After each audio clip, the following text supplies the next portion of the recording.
The orbital station Kepler-7 floated in the darkness between stars.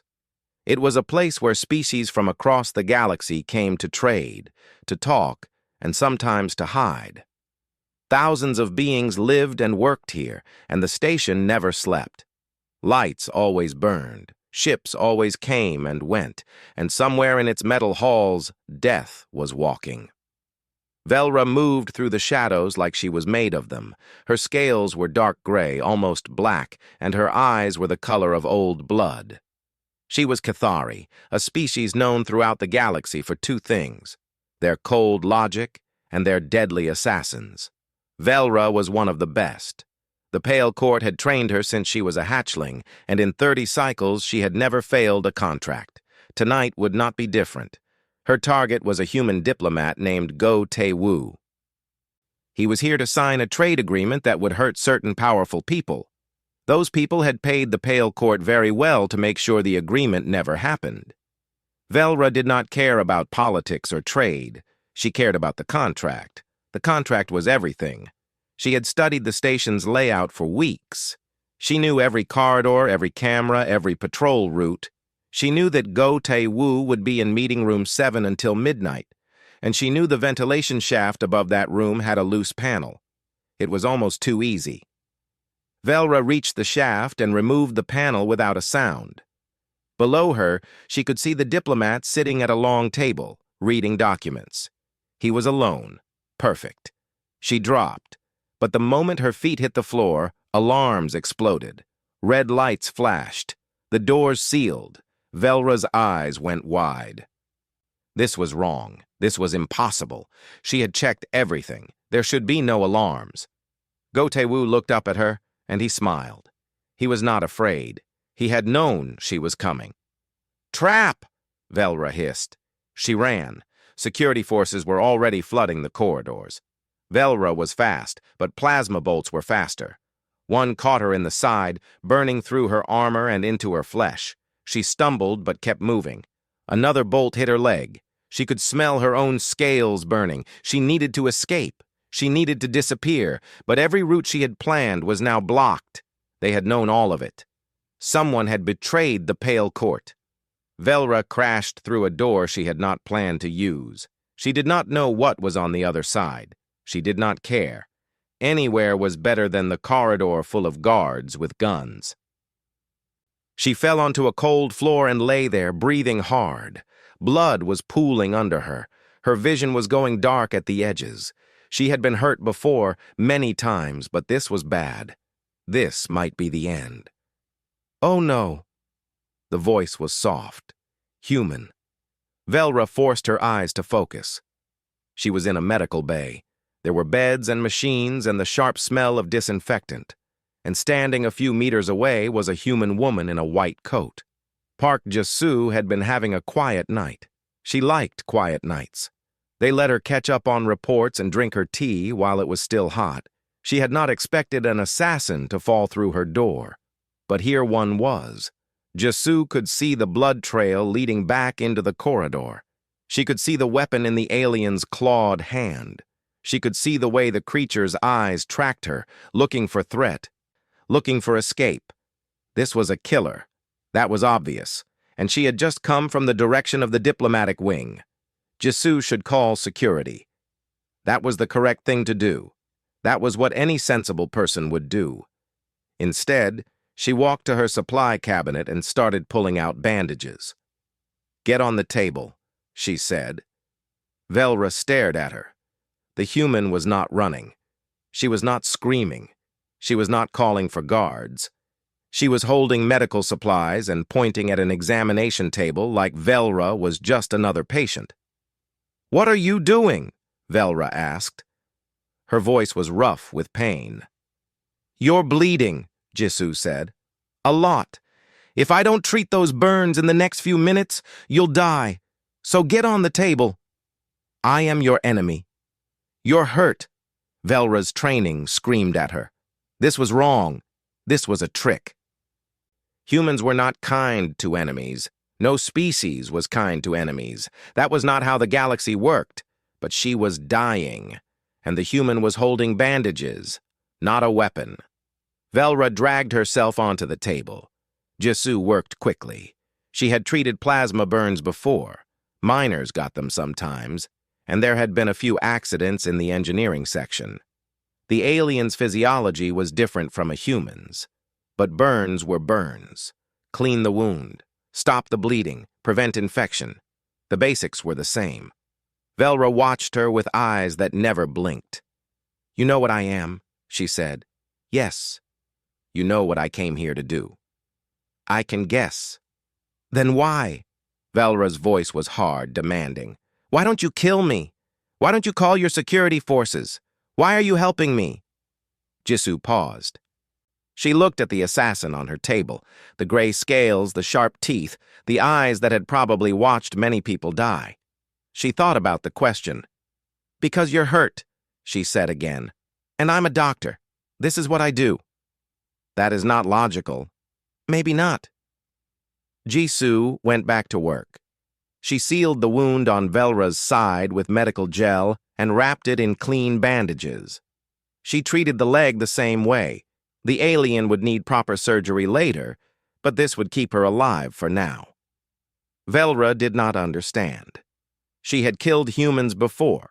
She had killed many species before. And now a human was saving her life. And the only reason was because she was hurt. It made no sense. There had to be something else. There had to be a price, a trick, an angle. "What do you want from me?" Velra asked. Jisoo finished the last bandage and stepped back. "Nothing. Everyone wants something." "Then I'm strange." Jisoo pulled off her gloves and threw them away. "You should rest. Those wounds need time to heal." She walked back to her desk and sat down. She picked up her tea, but it was cold now. She sighed and set it aside. Velra lay on the table and stared at the ceiling. Her body hurt. Her mind hurt worse. She had been trained to understand every species in the galaxy, to predict their behavior, to use their weaknesses against them. But this human did not fit any pattern she knew. The guards would come eventually. They would search the station and find her here. And then she would die. But for now, she was alive, because a human had chosen to help her. Velra closed her eyes. She did not understand. She was not sure she wanted to. For a moment, she did not know where she was. Her training brought her to full alertness in less than a second, and her hand shot out to grab her weapon. It was there, right next to her on a small tray, along with her other tools. Not taken, not locked away, just sitting there, waiting for her. She sat up slowly. Her wounds burned, but the pain was manageable. The human's treatment had worked. She was alive when she should be dead. The medical bay was quiet. The lights were dimmed to a soft glow. Through the window, Velra could see the stars and the distant shape of a cargo ship leaving the station. It was early morning by station time. The human, Park Jisoo, was sitting at her desk on the other side of the room. She was eating noodles from a container and reading something on her screen. She looked up when she heard Velra move. "You're awake," she said. "How do you feel? Alive? That's good. That was the goal." Velra swung her legs off the table and stood. Her leg hurt, but it held her weight. She looked at the door. She could leave. She could take her weapons and disappear into the station and find a way off before security caught her. That was what she should do. But she did not move. "Why are my weapons here?" she asked. Jisoo slurped a noodle. "They're yours. You did not take them." "Why would I?" Velra felt her scales prickle with frustration. "Because I am dangerous. Because I could kill you right now and walk out of here. You should have taken them. You should have called security. You should have let me die. Everything you have done is wrong." Jisoo set down her noodles and looked at her. She did not seem afraid. She did not seem worried. She just looked tired, the way someone looks after a long night shift. "You're right," she said. "You could kill me. You could walk out, but you haven't. So maybe you're not going to. You cannot know that." "No, but I can guess." Jisoo picked up her noodles again. "Do you want some? I have extra." Velra stared at her. The offer made no sense. Nothing made sense. She had been trained to read people, to understand their motives, to see through their lies. But this human was not lying. Velra could find no deception in her face, her voice, her body language. She was genuinely offering food to the assassin who had crashed into her medical bay. "What is wrong with you?" Velra asked. Jisoo smiled a little. "Many things, probably, but being nice isn't one of them." Velra did not take the food. She moved to the window and looked out at the stars. Her mind was racing. In the Pale Court, kindness was a weapon. You were kind to make someone trust you, and then you killed them. You were kind to get information, and then you sold it. Every gentle word, every soft touch, every smile, they were all tools. They all had purpose. But what was this human's purpose? What did she gain by helping Velra? What was the trap? "You want something," Velra said without turning around. "Everyone wants something. Tell me what it is." "I told you. Nothing." "I do not believe you." Jisoo was quiet for a moment. Then she said, "When I was young, my grandmother told me something. She said that kindness is not a trade. You don't give it to get something back. You give it because someone needs it. That's all." "That is foolish." "Maybe.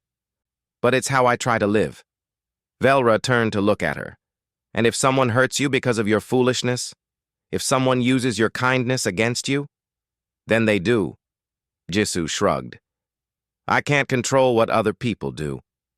I can only control what I do." Velra felt something cold in her chest. She did not have a word for it. It was not anger or fear or pain. It was something else, something that made her want to look away from this strange human. "You are weak," Velra said. "Your species is weak. That is why you will be conquered." "Maybe," Jisoo said. "But we haven't been yet." The words hung in the air. Velra thought about all the things she knew about humans. They were young compared to other species. They had only been in space for a few hundred years. They were not the strongest or the fastest or the smartest. And yet they had spread across the galaxy faster than anyone expected. They had made alliances with species that hated each other. They had survived wars that should have destroyed them. The Pale Court had studied humans carefully. They were considered dangerous targets, not because they were hard to kill, but because they were hard to predict. They did not always act in their own interest. They made choices that seemed illogical, emotional, wasteful. Like this one. Like a doctor saving the life of an enemy for no reason at all. "I should go," Velra said. "You should rest more. Those wounds aren't fully healed. If I stay, your security will find me." Jisoo nodded slowly. "They've been searching the station, but they haven't searched the medical bay yet. I told them I was treating a radiation case and the room was contaminated. They won't come in here for at least another day." Velra went still. "You lied to them. For me. I bought you time. What you do with it is your choice." "Why?" Jisoo met her eyes. "Because you needed help. And I could give it." Velra did not understand. She had killed people. She had killed humans. And this human was lying to her own security forces to protect her. It was insane. It was dangerous. It was the most alien thing Velra had ever seen. And she had seen many alien things. "You are strange," Velra said. "So I've been told." Velra looked at the door again. She should leave. Every moment she stayed increased her risk of capture. The Pale Court would not send help. She had failed her contract, and failure meant she was on her own. If she was caught, she would be executed. If she escaped, she would be hunted. Either way, her life was over. But she did not leave. Instead, she sat down on the floor with her back against the wall. Her wounds ached, she was tired, and she was still trying to understand this human who made no sense. "I will stay," she said. "For now." Jisoo nodded. "Okay. Let me know if you need anything." She went back to her noodles and her reports. Like this was normal. Like having an assassin sitting on her floor was just another part of her day. Velra watched her. She watched the way Jisoo worked, the way she moved, the way she hummed softly to herself when she read something interesting. She watched and waited for the trap to show itself. But hours passed, and no trap came. The human just worked and ate and occasionally looked over to check that Velra was okay. Once, she brought a blanket and set it on the floor near Velra without saying anything. Later, she made tea and left a cup within Velra's reach. Small things, meaningless things. But they were not meaningless. Velra knew that. She just did not know what they meant. When the station lights shifted to evening mode, Jisoo stretched and yawned. "I'm going to sleep for a few hours," she said. "There's food in the cooler if you're hungry, and the bathroom is through that door." "You will sleep," Velra said, "while I am here, while I am armed. Yes, I could kill you." "You could." Jisoo smiled, and it was a tired smile, but it was real. "But I don't think you will. Good night." She walked into the back room and closed the door. Velra sat alone in the dim medical bay. She had her weapons. The human was defenseless. It would be easy. It would be nothing. She did not move. She sat there all night, watching the door, protecting the human who had protected her. She still did not understand why. Velra should have left. Every hour she stayed was another hour she could be found. But she did not leave. She moved into the storage room behind the medical bay, hiding among the boxes of supplies and old equipment. She told herself it was because she needed time to heal. She told herself it was because she needed to plan her escape, but that was not the real reason. The real reason was Park Jisoo. Velra watched her through a crack in the storage room door. She watched the human work day after day, and she tried to understand. Jisoo treated everyone who came through her door. A miner with radiation burns. A merchant with a broken arm. A child who had swallowed something she should not have. An old man who just wanted someone to talk to. And Jisoo helped them all. She was patient with the ones who were afraid. She was gentle with the ones who were in pain. She was firm with the ones who did not want to take their medicine. She never rushed. She never complained. She treated each person like they mattered. One afternoon, a Cathari merchant came in. He was from a trading ship, and he had cut his hand on a piece of equipment. When he saw that the doctor was human, his face twisted with disgust. "I do not want a human touching me," he said. "Your kind are dirty. Get me a real doctor." Velra felt her claws tighten. This was an insult. Among her people, such words would be answered with blood. She waited to see what Jisoo would do. Jisoo just nodded. "I understand," she said, "but I'm the only doctor on duty right now, and that cut is deep. If it gets infected, you could lose the hand. I can treat you and you can be out of here in 10 minutes. Or you can wait 6 hours for the next doctor and hope the infection doesn't spread. Your choice." The merchant glared at her, but he sat down and let her treat him. Jisoo worked carefully, cleaning the wound and sealing it with medical gel. The merchant did not thank her. He did not even look at her. When she was finished, he stood up and walked out without a word. Jisoo watched him go. Then she cleaned up her tools and prepared for the next patient. Velra did not understand. The merchant had insulted her. He had treated her like garbage, and she had helped him anyway. Why? What was the point? What did she gain? That night, Jisoo found Velra sitting in the storage room. She did not seem surprised. She just sat down on a box across from her and held out a container of rice and vegetables. "You need to eat," she said. Velra took the food. She was hungry. She had been surviving on old ration bars she found in the storage room, and they tasted like dust. "The merchant," Velra said. "He insulted you." "Yes. And you helped him anyway. His hand was hurt, That doesn't change because he's rude. But why? Velra set down the food. Why help someone who hates you? Why be kind to an enemy? Jisoo thought about this. I guess I don't see him as an enemy. I see him as a person with a hurt hand. The other stuff, his opinions, his words, that's his business. My business is the hand. That is not how the galaxy works. Maybe not. But it's how I work. Velra looked at her for a long moment. Then she asked a question she had never asked anyone before.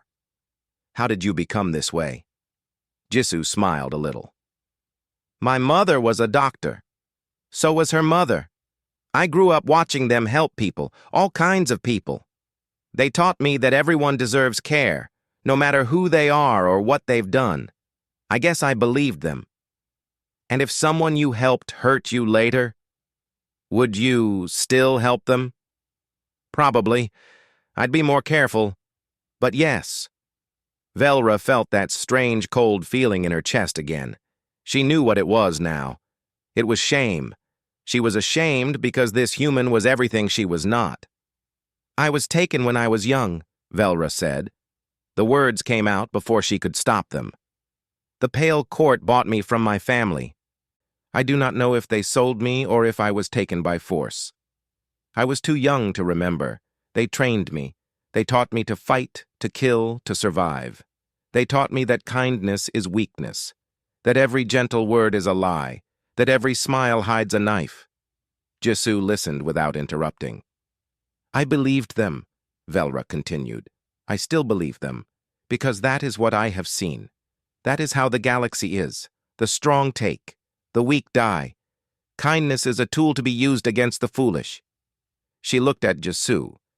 But you are not using it as a tool, and I do not know what to do with that. Jisoo was quiet for a moment. Then she said, What's your favorite color? Velra blinked. What? Your favorite color, what is it? I do not have one. What about music? Do you like any kind of music? I do not understand the purpose of this question. There's no purpose. I'm just curious. I want to know about you, not the assassin. You. Velra stared at her. No one had ever asked her these things.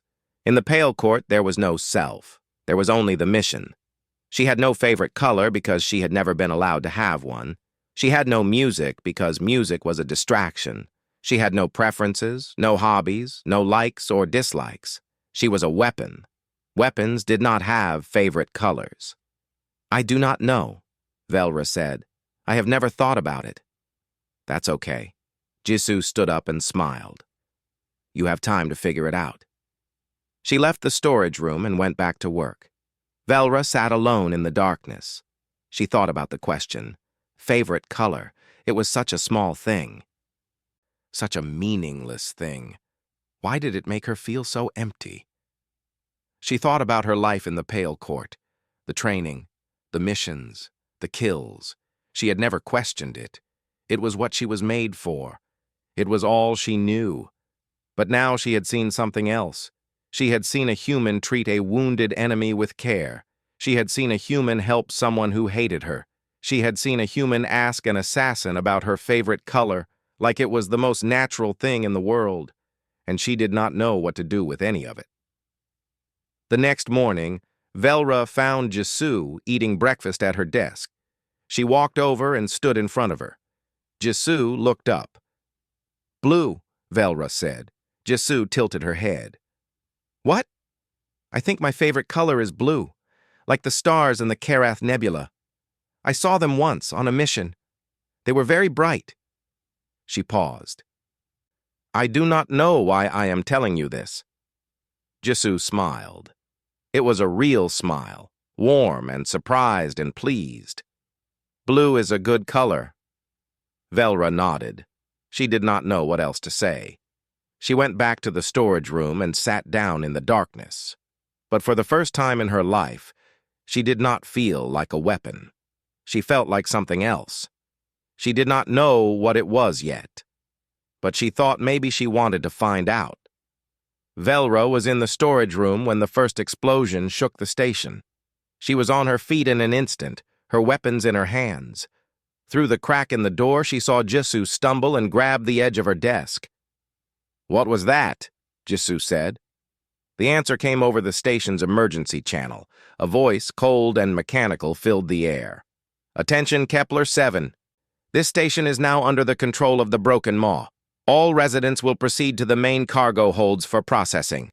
Anyone who resists will be killed. You have 10 minutes. The Broken Maw.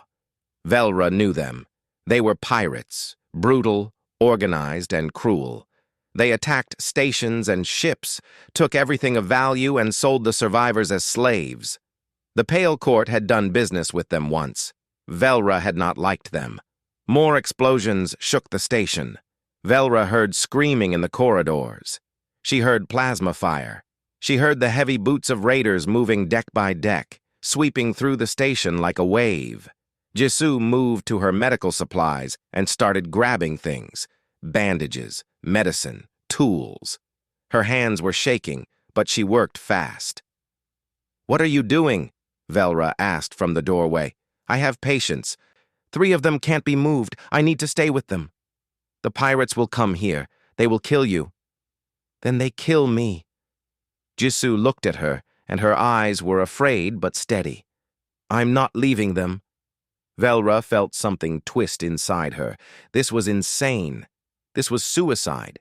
The smart thing to do was run, find a maintenance shaft, get to a shuttle bay, escape before the pirates locked everything down. That was what Velra should do. That was what she had been trained to do. Jisoo finished gathering her supplies and moved to her patients. There were 3 of them: a human man with a spinal injury, an old Torvian female with lung disease, and a young boy who had just had surgery. None of them could walk. None of them could fight.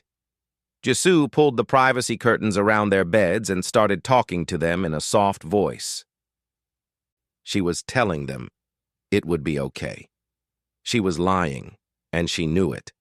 And she did it anyway because that was what they needed to hear. Velra watched her. She thought about the Pale Court. She thought about what they would say. Sacrifice is foolishness. The weak deserve to fall. Only the strong survive. She had believed that her whole life. But watching Jisoo now, standing between her patients and the door, ready to die for people who could not fight back, Velra saw something else. She saw a strength that had nothing to do with weapons or training or killing. She saw someone who would not leave, who would not run, who would not abandon the helpless even when it meant her own death. The Pale Court would call it weakness. Velra was not sure anymore. The sounds of fighting were getting closer. Velra could hear the raiders moving through the corridors outside. They were 2 decks away, then 1 deck, then the same deck. She heard them break down a door nearby. She heard screaming, then silence. They would be here in minutes. Jisoo stood in front of her patients. She had a scalpel in her hand. It was not a weapon. It would do nothing against armored pirates with plasma rifles. But she held it anyway because it was all she had. Velra looked at her. She looked at the door. She looked at her weapons. The smart thing to do was run. Velra had been smart her whole life. She had survived by being smart. She had killed by being smart. Smart was what kept you alive in a galaxy that did not care if you lived or died. But Jisoo was not smart. Jisoo was kind. And she was about to die for it. Something in Velra's chest broke. She stepped out of the storage room and walked toward the door. "What are you doing?" Jisoo asked. Velra did not answer. She checked her weapons. 2 plasma pistols, 4 knives, a garrote wire, some explosive charges she had saved for emergencies. It was not much against a pirate crew, but it would have to be enough. "Velra." She stopped at the door and looked back. Jisoo was staring at her with wide eyes. "What are you doing?" Jisoo asked again. "Staying," Velra said. "Why?" Velra thought about the question. She thought about all the reasons she should not stay. She thought about the Pale Court and her training and everything she had ever believed. Then she thought about a human who gave her food and asked about her favorite color and slept with an armed assassin in the next room because she trusted her. "Because you needed help," Velra said, "and I can give it." She turned and walked out the door before Jisoo could respond. The corridor was dark. The station's main power was out, and only the emergency lights were working. Velra could hear the raiders coming. They were loud, laughing and shouting and breaking things. They thought this was easy. They thought there was no one left to fight. They were wrong. Velra moved into the shadows and waited. The first group of pirates came around the corner. There were 4 of them, big and armored and carrying heavy weapons. They were joking about how many slaves they would take, how much money they would make. They did not see Velra until she was among them. She killed the first one before he could raise his weapon. Her knife went through the gap in his armor and into his throat. The second one turned toward her, and she shot him twice in the face. The third one managed to fire his rifle, but she was already moving, and the bolt missed her by centimeters. She put a knife in his eye. The fourth one tried to run. She caught him and broke his neck. It took 4 seconds. Velra stood among the bodies and listened. More raiders were coming, drawn by the sound of the fight. Good. Let them come. Everyone she killed here was one that would not reach the medical bay. She moved deeper into the station, toward the sound of boots and voices. She was not running anymore. She was hunting. The Pale Court had made her into a weapon. Tonight, she would use that weapon to protect instead of kill. It did not feel wrong. It felt like something she should have been doing all along. The next group of raiders was bigger, 6 of them. Velra used an explosive charge to bring down the ceiling on half of them, then killed the rest in the chaos. The group after that was 4, and she ambushed them from a ventilation shaft. The group after that was 10, and she had to fight hard, taking a wound to her arm before she finished them. But she kept fighting. She kept killing. She moved through the station like a ghost, striking and vanishing, leaving bodies behind her. And through it all, she thought about Jisoo. She thought about a human standing in front of her patients with a scalpel, ready to die because she would not leave them. Velra had killed many people. She had hurt many people. She had done terrible things for money and survival and because she was told to. But maybe she could do this one good thing. Maybe that would be enough. Station officials recovered it from backup servers after the attack. They watched it in silence, playing certain parts over and over again. They tried to understand what they were seeing. Most of them could not. The footage showed a single figure moving through the corridors of Kepler 7. The figure was small, dark, and fast. It appeared from shadows and vanished back into them. It moved through groups of armed pirates like water through rocks. In one clip, the figure dropped from a ceiling vent onto a group of 5 raiders. By the time the raiders knew what was happening, 3 were dead. By the time they raised their weapons, the other 2 were dying. The whole fight lasted 6 seconds. In another clip, the figure waited behind a corner while 8 pirates walked past. Then it followed them. It killed the one at the back first, silently, catching the body before it fell. Then the next one. Then the next. By the time the pirate at the front turned around to check on his team, he was alone. He died before he could scream. The officials counted 53 pirates killed by the figure in the footage. Some had been shot, some had been stabbed, some had been killed with their own weapons. A few had simply been broken, necks snapped, limbs twisted in ways they should not twist. It was brutal. It was efficient. It was terrifying. But there were other clips, too. In one, the figure came upon a young pirate, barely more than a boy, his face still soft with youth. He was alone, separated from his group, clearly scared. He saw the figure and raised his weapon with shaking hands. The figure moved too fast to follow. It disarmed him and slammed him against the wall. But it did not kill him. It hit him once in the head, hard enough to knock him unconscious, and left him there. In another clip, the figure found a group of civilians hiding in a storage room. They screamed when they saw it, covered in blood and holding weapons, But the figure did not hurt them.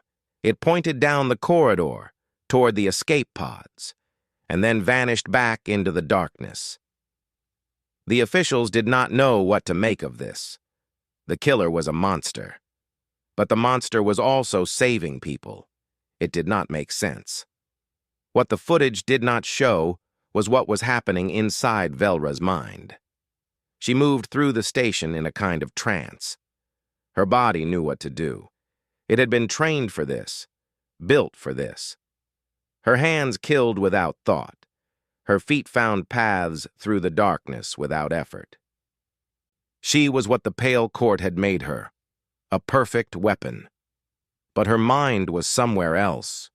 She kept thinking about Jisoo, about the medical bay, about the 3 patients who could not walk and the human who would not leave them. She kept thinking about the question Jisoo had asked her. Why help someone who hates you? Why be kind to an enemy? Velra had not understood. She still did not understand, not really. But she was starting to see something. She was starting to see that maybe kindness was not weakness. Maybe it was a different kind of strength, a strength that did not need to hurt, that did not need to take, that could give without expecting anything back. She did not have that strength. She was not Jisoo. She was a killer, and she always would be. But maybe she could use what she was to protect what Jisoo was. Maybe that was enough. She found a pirate captain in the command center. He was a big male with scars on his face and a plasma cannon on his arm. He was directing his troops, sending them to different parts of the station to round up civilians. Velra killed his guards first, then she walked toward him. He saw her and laughed. One little Cathari against me? I've killed dozens of your kind. Velra did not answer. She attacked. The captain was strong, stronger than her. His plasma cannon fired bolts that could tear through walls. He moved faster than someone his size should move. He had been fighting his whole life, and he was good at it. But Velra was better. She dodged his cannon blasts and got inside his reach. She cut the tendons in his arm so he could not use the cannon. She stabbed him in the joints of his armor where the metal was thin. She was smaller, so she was faster. She was weaker, so she was more precise. She found every gap, every flaw, every weakness. He fell to his knees. Blood ran from a dozen wounds. "What are you?" he gasped. Velra looked at him. "I am what you made," she said. "I am what the galaxy makes." She killed him. After that, the pirates began to retreat. Word spread through their ranks that something was hunting them, something that moved through shadows and left only bodies behind. They had come to Kepler 7 expecting easy prey. They had not expected a monster. They ran for their ships. Velra let them go. She was tired, she was wounded, and she had done what she needed to do. She walked back to the medical bay. The corridor outside was empty. The door was still sealed. She entered the code she had seen Jisoo use and stepped inside. Jisoo was standing in the middle of the room. Her patients were behind her, still in their beds, still alive. She was holding her scalpel, and her face was pale. Then she saw Velra. Velra knew what she looked like. She was covered in blood, mostly not her own. Her weapons were red with it. Her scales were dark with it. She looked like what she was, a killer, a monster. She waited for the fear to come into Jisoo's eyes. She waited for the horror, the disgust, the realization of what Velra truly was. But Jisoo just set down her scalpel. "You're hurt," she said. Velra looked down. There was a wound on her arm, deep and bleeding. There were other wounds too, cuts and burns she had not noticed during the fighting. Her body was starting to feel them now. "Sit down," Jisoo said. "Let me see." "I killed them," Velra said. Her voice sounded strange to her own ears. "I killed many of them. I know. You saw what I am. I saw what you did." Jisoo walked toward her. "You protected people. You saved this medical bay. You saved my patients. You saved me. I am a monster." Jisoo stopped in front of her. She reached out and took Velra's hand, the hand that had killed more than 50 people tonight. She held it gently. "Monsters don't come back," Jisoo said. "Monsters don't care if someone is hurt. Monsters don't save people they don't know." She looked into Velra's eyes. "You came back. So maybe you're not what you think you are." Velra felt something break inside her. Not like before, in the moment when she decided to fight. This was different. This was deeper. This was everything she had believed about herself. Everything the pale court had taught her, cracking and falling away. She did not know what was underneath. "Sit down," Jisoo said again. "Let me help you." Velra sat down, and for the first time in her life she let someone take care of her. The attack was over. The pirates had fled. The station was damaged but alive. Outside, rescue ships were arriving, bringing supplies and medical teams and security forces. The corridors were full of people helping other people, carrying the wounded, comforting the scared. But inside the medical bay, there was only Velra and Jisoo. Jisoo was cleaning Velra's wounds. She worked slowly and carefully, the way she always did. She had already treated the cut on Velra's arm and the burns on her side. Now she was working on the smaller injuries, the cuts and scrapes and bruises that covered Velra's body. Velra sat still and let her work. She did not speak. She did not know what to say. She had killed 53 people tonight. She knew the exact number because she always knew. The Pale Court had trained her to count, to keep track, to remember. Every kill was recorded in her mind, filed away like data. 53 more names, or numbers since she did not know their names, added to the long list of people she had ended. She had done it to protect Jisoo. She had done it to save the patients. She had done it because it was the only thing she knew how to do. But that did not make it good. That did not make her good. "You're thinking very hard," Jisoo said. Velra looked at her. "How do you know?" "Your scales change color a little when you think. They get darker." Jisoo smiled slightly. "I've been watching you for a few days." "I noticed." Velra did not know what to say to that. She had been trained to notice everything about other people, but she was not used to being noticed herself. "What are you thinking about?" Jisoo asked. The question was simple. The answer was not. Velra was quiet for a long moment. Then she said, "I am thinking about what I am, about what I have done, about what I will do." Jisoo nodded. She finished bandaging a cut on Velra's hand and sat back. "And what have you decided?" "I have not decided anything. That is the problem." "Why is it a problem?" "Because I have never had to decide before." Velra looked at her hands. They were clean now. Jisoo had washed the blood off, but she could still see it. She would always see it. "The Pale Court told me what to do. They gave me contracts. I completed them. That was my life. I did not think about whether it was right or wrong. I did not think about anything. And now? Now I am thinking, and I do not like what I see." Jisoo was quiet. She did not try to comfort Velra or tell her it was okay. She just listened. That was one of the things Velra had noticed about her. She listened more than she talked. "I have killed many people," Velra said. "Not just tonight, many people. Some of them were bad. Some of them were not. I did not care. I did not ask. I took the contract and I killed them." She looked at Jisoo. "How do you not hate me? Do you want me to hate you? I want you to be logical. I am a killer. I have hurt people. I have hurt humans. You should hate me." Jisoo thought about this. Then she said, "My grandmother used to tell me something.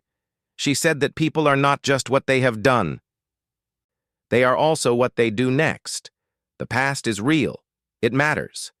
But it's not the only thing that matters. That is foolish." "Maybe," Jisoo shrugged, "but I think it's true. You did bad things. That's real. But tonight, you did good things. That's real too. Both things can be true at the same time. Velra shook her head. I do not understand. In the Pale Court, you are what you are. You do not change. A killer is always a killer. A weapon is always a weapon. But you're not in the Pale Court anymore. The words hit Velra like a blow. She went still. She was not in the Pale Court anymore. She had failed her contract. She had protected a target instead of killing them. She had betrayed everything she was trained to be. When the Pale Court found out, and they would find out, she would be hunted. She would be killed. She was alone. She had never been alone before. She had always had the court, the contracts, the purpose. Now she had nothing. I do not know what to do, Velra said. Her voice was quiet. I do not know how to be anything else. Then learn. Velra looked at Jisoo. Learn, Jisoo said again. You learn to be a killer. You can learn to be something else. It won't be easy. It won't be fast. But it's possible. You do not know that. No, but I believe it. Velra felt something in her chest. That strange feeling she had felt before, when Jisoo asked about her favorite color. It was not shame this time. It was something else. Something that hurt, but also did not hurt. Something that made her want to believe what Jisoo was saying, even though it went against everything she knew. Why are you being kind to me? Velra asked. The question came out harder than she meant it to, sharp and demanding. I have not earned it. I have done nothing to deserve it. I am not worthy of this gentleness. Jisoo was quiet for a moment. Then she said, kindness is not earned. Velra stared at her. What? Kindness is not earned, Jisoo repeated. That's the whole point. You don't have to deserve it. You don't have to be worthy of it. It's not a reward for being good. It's just something people give to each other because we can. Velra did not understand. In her world, everything was earned. Everything was traded. You gave something, you got something back. That was how things worked. Kindness for nothing? Gentleness without purpose? It did not make sense. But Jisoo was looking at her with those steady eyes, and Velra knew she was not lying. She never lied. She believed what she was saying. I do not know how to be kind, Velra said. That's okay. Jisoo smiled. You can learn that too. Velra sat in the quiet medical bay and thought about what Jisoo had said. She thought about the Pale Court and the contracts and the kills. She thought about the blood on her hands and the things she could not change. Then she thought about the future, about what she would do next, about who she could become. She did not know the answer. She was not sure there was an answer, but for the first time in her life, she wanted to find out. I will try, she said. Jisoo's smile grew. That's all anyone can do. Outside the medical bay, the station was coming back to life. People were rebuilding. People were healing. People were helping each other. And inside the medical bay, a killer was trying to become something else. It was not much. It was not enough to make up for the things she had done. But it was a start. The station healed slowly. Damaged sections were repaired. Broken systems were fixed. The people who had been hurt recovered, and the people who had been scared started to feel safe again. Life went on, the way it always does. Velra stayed hidden. She moved from place to place in the station, sleeping in maintenance rooms and empty cargo holds. She stole food when she had to. She avoided security patrols and kept to the shadows. It was not a good life, but it was a life. She had lived worse. She sent one message to the Pale Court. It was short. It said, "The contract is void. I am void." She knew what it meant. She was declaring herself dead to them, no longer a member, no longer protected. They would send hunters after her. They would try to kill her for her failure and her betrayal. But at least they would not think she was still working for them. At least they would know she had chosen to leave. It was the first choice she had ever made for herself. She did not know what to do with her freedom. She had never had it before. She spent her days watching people, the way they talked, the way they laughed, the way they helped each other. She tried to understand them. She tried to understand what Jisoo had shown her. Kindness is not earned. She repeated it to herself sometimes, trying to make it feel true. It still did not feel true. But maybe that was okay. Maybe feeling came later. One evening, she was hiding in a ventilation shaft above the commercial district when she heard news that made her stop. Park Jisoo was leaving the station. Velra dropped out of the shaft and moved through the shadows until she found a public information terminal. She searched for Jisoo's name. It took only seconds to find the report. Jisoo had been offered a position on a medical ship called the Mercy's Wing. It was a small vessel that traveled to the frontier, the edge of settled space where colonies were poor and help was rare. The ship went from planet to planet, treating the sick and injured, bringing supplies, doing what it could. It was dangerous work. The frontier was full of pirates and criminals and people who did not like outsiders. The Mercy's Wing had been attacked before. Doctors had died before. Jisoo had accepted the job. Velra stood in front of the terminal and felt something she did not expect. Fear. She was afraid. Not for herself, but for Jisoo, the human who had saved her, who had shown her kindness, who had made her believe she could be something other than a weapon. That human was going to fly into dangerous space with no protection. She would die out there. Maybe not soon, but eventually. Velra could not let that happen. She found the docking bay where the Mercy's Wing was being loaded. It was a small ship, old and patched in many places. The name was painted on the side in faded letters. Workers were carrying supplies aboard while a few crew members checked systems and secured cargo. Jisoo was there, talking to the ship's captain. She was smiling. She looked happy. Velra watched her for a long time. Then she walked out of the shadows. Jisoo saw her and stopped mid-sentence. Her eyes went wide. Velra! Velra stopped a few meters away. She did not know what to say. She had never been good with words. "I heard you are leaving," she said. "Yes. I got a job on this ship." "It is dangerous." "I know." Velra looked at the ship. Then she looked at Jisoo. "You will need protection." Jisoo tilted her head. "What?" "The frontier is full of threats, pirates, criminals, hostile species. You will need someone who can fight." Velra paused. She felt strange, nervous, uncertain. She had never felt nervous before. "I have skills." Jisoo stared at her. Then, slowly, she smiled. It was the same smile she had given Velra in the medical bay, warm and real. "Are you asking to come with me?" Jisoo asked. Velra did not know how to answer. She was not asking. She was offering. There was a difference, but she did not know how to explain it. "Yes," she said finally. "I am asking." Jisoo looked at her for a long moment. Then she turned to the captain, a tall woman with gray hair and sharp eyes. "Captain Yoon, this is Velra. She's a friend. She wants to join the crew." Captain Yoon looked at Velra. Her eyes moved up and down, taking in the scales, the claws, the way Velra stood like she was ready to fight. "Can you work?" she asked. "I can fight. I can protect the ship and the crew." "Can you follow orders?" Velra thought about this. In the Pale Court, she had always followed orders, but that was different. That was obedience without thought. This would be something else. "I can learn," she said. Captain Yoon looked at Jisoo.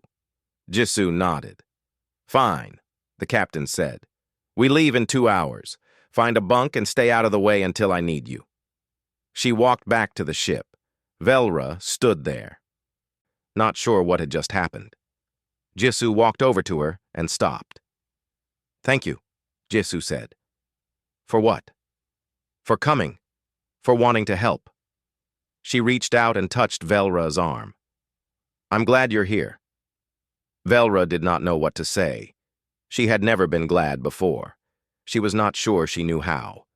But standing here, with Jisu's hand on her arm and the ship waiting behind them, she thought maybe she was starting to learn. They boarded together. The Mercy's wing was small inside, crowded with medical supplies and equipment. There were 6 crew members, including Jisu and the captain.